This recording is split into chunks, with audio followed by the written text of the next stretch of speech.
Catherine Bernardo, latest update, dinadaan na nga lang sa pagsayaw ang pag-move on kay Daniel Padilla. Halina't panoorin natin ang buong detalye.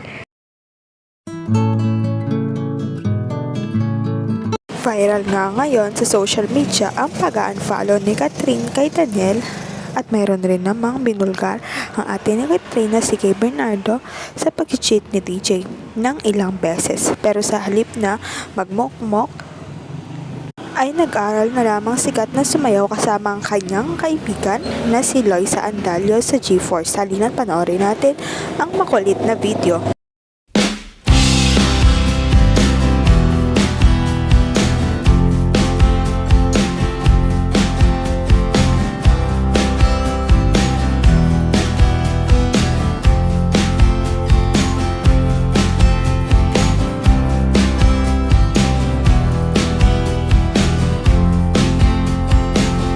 Halata naman na nag-enjoy si Catherine sa company ni Loisa Andalio at kesa imukmuk nga ang sarili ay maraming ang pinagkakabalaan ito.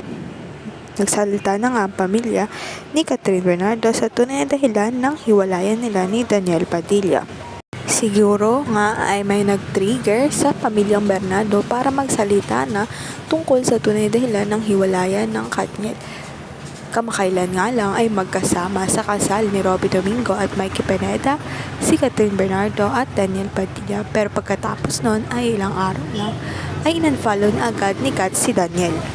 Sa ngayon, huwag kalimutang mag-like at subscribe sa aking YouTube channel, Celian Beats, para updated kayo sa celebrity issues at ganaps. Maraming salamat po sa panonood.